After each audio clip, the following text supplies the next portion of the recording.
जो पवन दास है, इसको सतगुरु रामपाल जी महाराज जी ने गुरुदेव घोषित कर रखा है। ये जो बंदा है ये बुगला है।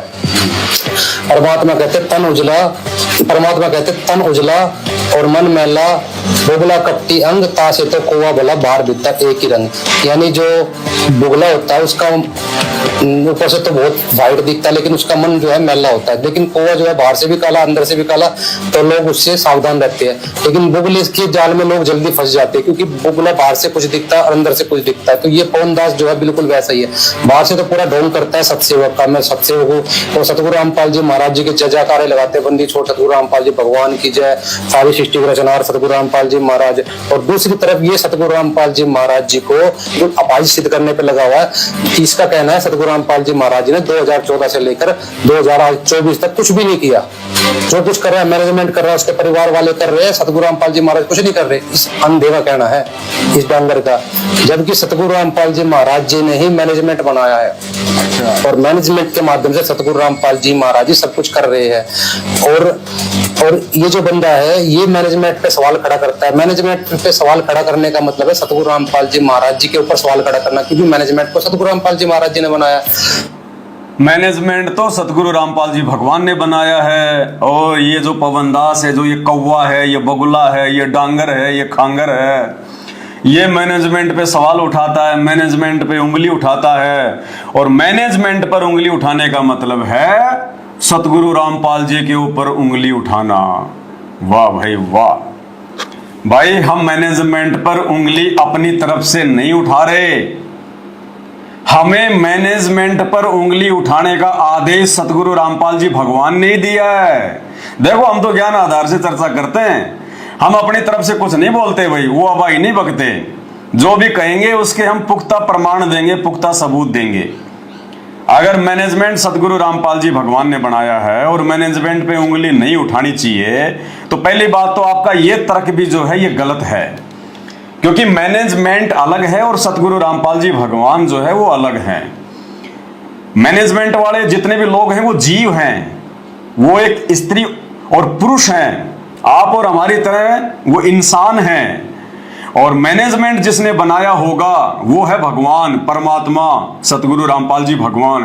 तो दोनों में रात दिन का अंतर हो गया, ठीक है। अब परमात्मा किसी को भी बना सकते हैं, कोई बड़ी बात नहीं है। परमात्मा किसी भी भगत को कोई भी सेवा दे सकते हैं, कोई बड़ी बात नहीं है। लेकिन ये कौन से शास्त्र में लिखा हुआ है कि वो परमात्मा जिस व्यक्ति को सेवा सौंप देगा वो कभी जिंदगी में गलती नहीं करेगा, या परमात्मा जो मैनेजमेंट बना देगा वो मैनेजमेंट जिंदगी में कभी कोई गलती नहीं करेगा? ये कौन से शास्त्र में लिखा हुआ है? ये गुरुजी ने कौन से जो है वो सत्संग में बोला?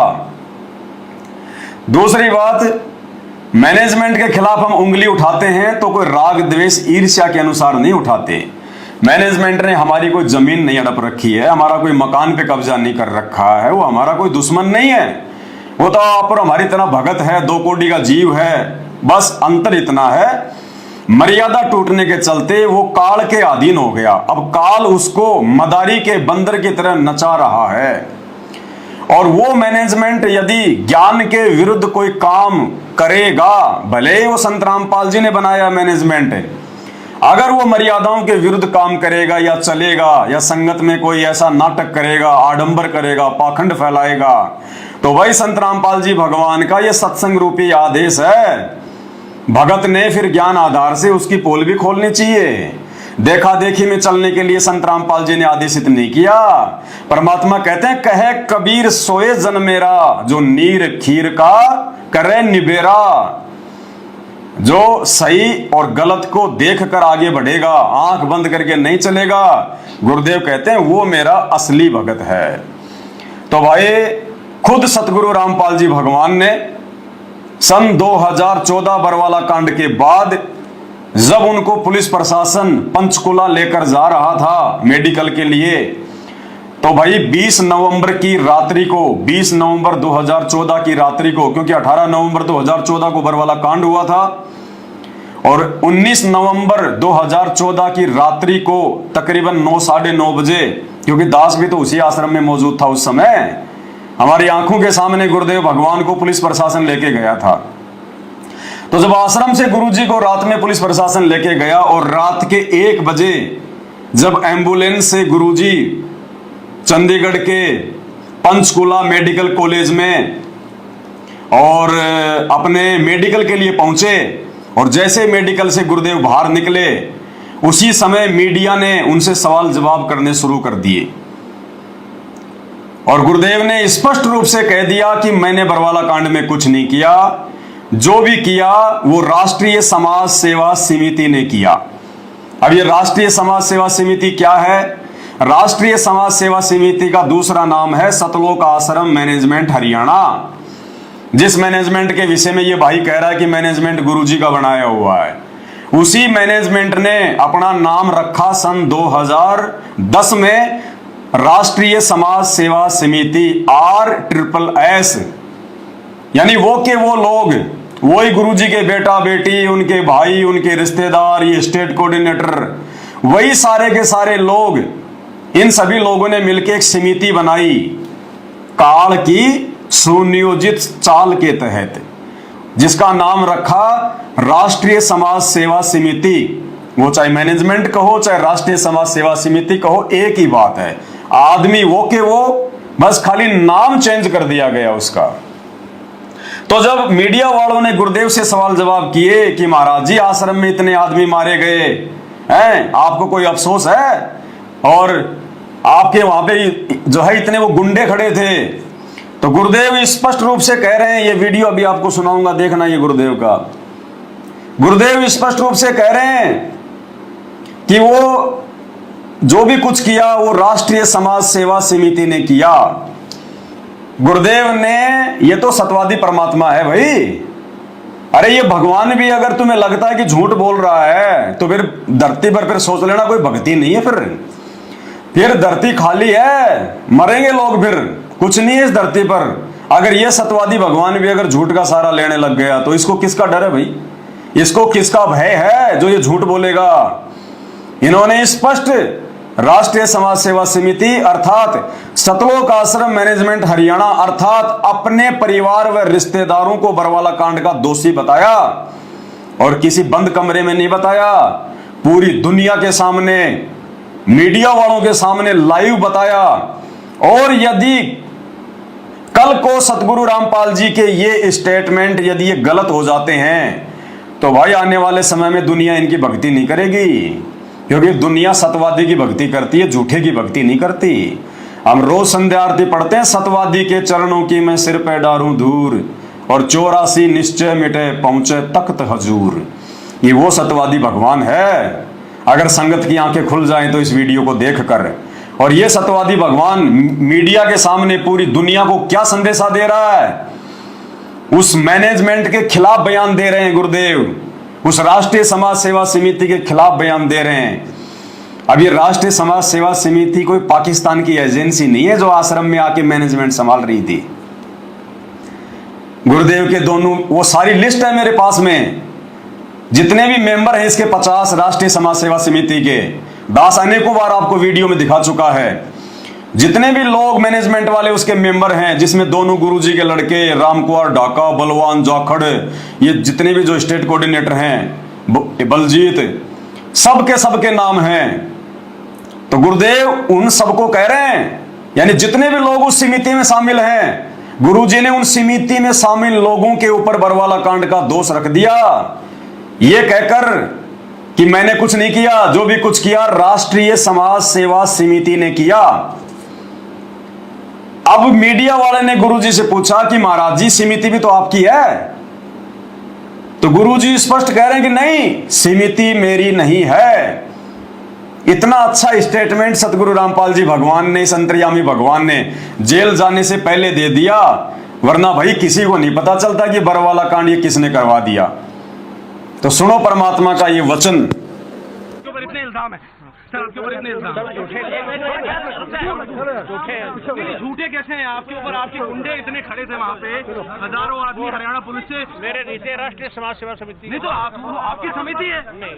अरे आपकी समिति है बाबा, आप अपने आप को संत कहते हैं आप। इस अंतर्यामी भगवान ने, इस सतगुरुदेव भगवान ने, इस सत्यवादी भगवान ने जो कहना था सब कुछ कह दिया। और कहते हैं संत वचन पलटे नहीं चाहे पलट जाए ब्रह्मांड। जो सतगुरु रामपाल जी भगवान ने अपने इस वीडियो में पूरी दुनिया के सामने सतलोक आश्रम मैनेजमेंट को बरवाला कांड का दोषी ठहरा दिया है, ये वचन उनके पलट नहीं सकते। संत वचन पलटे नहीं, पलट जाए ब्रह्मांड। स्पष्ट कह दिया कि बरवाला कांड का मुख्य दोषी राष्ट्रीय समाज सेवा समिति अर्थात मैनेजमेंट है, और मालिक ने वो कसर भी निकाल दी। परमात्मा ने मीडिया वाले से ये सवाल भी करवा दिया उसके अंदर ये प्रेरणा करके कि बेटा ये तो पूछ ले कि वो समिति मेरी है कि नहीं है, मैंने बनाई है कि नहीं बनाई है। तो मीडिया वाला बोला महाराज जी समिति भी तो आपकी है। अंतर्यामी गुरुदेव बोलो नहीं भाई मेरी समिति नहीं है, एक बार फिर से सुन लो। इतने इल्जाम है सर, आपके ऊपर इतने इल्जाम झूठे कैसे हैं आपके ऊपर? आपके गुंडे इतने खड़े थे वहाँ पे, हजारों आदमी हरियाणा पुलिस से। मेरे रीते राष्ट्रीय समाज सेवा समिति नहीं तो आपकी समिति है। अरे आपकी समिति है बाबा। मीडिया वाला बेचारा चिल्लाता रह गया कि बाबा आपकी समिति है, बाबा आपकी समिति है, और बाबा जी कह रहे नहीं नहीं नहीं, ये समिति काल की है, ये समिति ज्योति निरंजन की है, ये समिति हमारी नहीं है। स्पष्ट रूप से मना कर दिया गुरुदेव भगवान ने। भाई और बहनों, आज के इस वीडियो में बहुत सारे नए जो भगत भाई बहन हैं जिनको बरवाला कांड के बारे में कुछ नहीं पता है, जिनको बेचारों को आश्रमों में बुला बुला के ज्योति पाठ दान धर्म के नाम पे लूटा जा रहा है, आज उनकी आंखें खुलेंगी। आज कहते हैं मैनेजमेंट की हर बात माननी पड़ेगी। क्यों? क्योंकि मैनेजमेंट को सतगुरु रामपाल जी महाराज ने बनाया है। भैया हम कोई बाध्य नहीं है मानने के लिए। ये कौन से सत्संग में कहा सतगुरु रामपाल जी भगवान ने कि मैंने ये मैनेजमेंट बना दिया और अब तुम भक्तों ने इस मैनेजमेंट की बात माननी पड़ेगी? अगर मैनेजमेंट की बात माननी है तो फिर सतगुरु रामपाल जी भगवान का मतलब क्या रह गया? फिर सतगुरु रामपाल जी भगवान के सत्संगों का, उनके वचनों का फिर क्या मतलब रह गया? फिर तो जो मैनेजमेंट कहेगा वो ही मानना हमारे को, फिर तो सत्संगों को छोड़ दो। फिर सत्संगों की आवश्यकता क्या पड़ गई? फिर भगवान ने सत्संग क्यों किए अगर मैनेजमेंट की माननी है तो? मैनेजमेंट कल को कहेगा कुएं में पड़ जाओ, हम मूर्ख हैं क्या जो अपने मानव शरीर को हम बर्बाद कर देंगे? तो ये जो आपका जो ये तर्क है ये बहुत ही ओल्ड और ये घटिया तर्क है।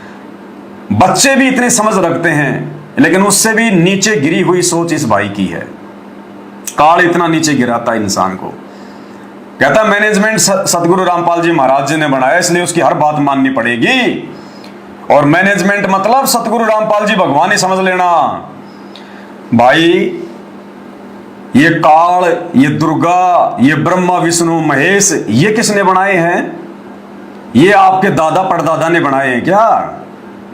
अरे काल को किसने बनाया? सतगुरु रामपाल जी भगवान ने। दुर्गा को किसने बनाया? सतगुरु रामपाल जी भगवान ने। और दुर्गा के विषय में परमात्मा ने क्या कहा? कंठ कमल में बसे अविद्या ज्ञान ध्यान बुद्धि नाश ही। कि जो ये दुर्गा है ये कंठ कमल में निवास करती है और ये भगत के ज्ञान योग को समाप्त करती है, ये दुर्बुद्धि लेके आती है। तो भाई हम दुर्गा की बात मान लें फिर तो हमने दुर्गा की हर बात माननी पड़ेगी, क्योंकि दुर्गा तो श्रीमद् देवी भागवत पुराण के 7वें स्कंद में पेज नंबर 428 पर या 462 पर कह रही है राजा हिमालय को उपदेश देते समय कि राजन और सब बातों को छोड़ दे, ब्रह्म की पूजा कर, काल की पूजा कर। तो फिर तो सभी भक्तों ने दुर्गा की बात मान लेनी चाहिए, क्योंकि दुर्गा को भी तो गुरुजी ने बनाया है, सतगुरु रामपाल जी भगवान ने बनाया है। उस काल की बात भी मान लेनी चाहिए। फिर तो काल की बात भी मान लेनी चाहिए, जो कहता कि मैं ही हूं सबसे बड़ा भगवान, मेरे से बड़ा पुरुष और कोई नहीं है, मेरी शरण में आने के बाद जीव की जन्म मृत्यु नहीं होती, फलाना नहीं होता। फिर तो काल की बात भी मान लेनी चाहिए, फिर तो उसी की भक्ति करनी चाहिए, क्योंकि काल को भी तो सतगुरु रामपाल जी भगवान ने बनाया है। और भाई फिर देवताओं के राजा इंद्र को भी सतगुरु रामपाल जी भगवान ने बनाया है। और देवताओं का राजा इंद्र मांस भी खाता है, वो दारू भी पीता है, वो वैश्यावर्ती भी करता है, जैसे गौतम ऋषि की पत्नी अहिल्या के साथ किया। तो फिर तो हमने हमारे भाई साहब इंद्र के साथ मिलकर, क्योंकि गुरुजी ने बनाया है ना, अब हर बात माननी पड़ेगी, क्योंकि इंद्र का आदेश मतलब गुरुजी का आदेश, काल का आदेश मतलब गुरुजी का आदेश, दुर्गा का आदेश मतलब गुरुजी का आदेश। तो फिर तो इंद्र के साथ मिलके हमने भी रंगरेलियां मनानी चाहिए। अपने सभी कोऑर्डिनेटरों को बोलो फिर तो मनाओ रंगरेलियां, करो मौज मस्ती, क्योंकि गुरुजी ने तो सब कुछ बनाया है। ये अध्यात्म है, अध्यात्म है। यहां तुम्हारे अपने मनमुखी वचन नहीं चलेंगे, मनमाना आचरण नहीं चलेगा। ये सतलोक आश्रम मैनेजमेंट हरियाणा के सिर पे ये डंडा खड़ा कर रखा है। परमात्मा ने सात संगति रूपी ये डंडा, इनके हर कर्म कुकर्म पर परमात्मा ज्ञान आधार से वीडियो बनवा के इनको सीधा रखते हैं। अन्यथा ये जो है ये धरती का सत्यानाश कर दें, ये लोग धरती का सत्यानाश है।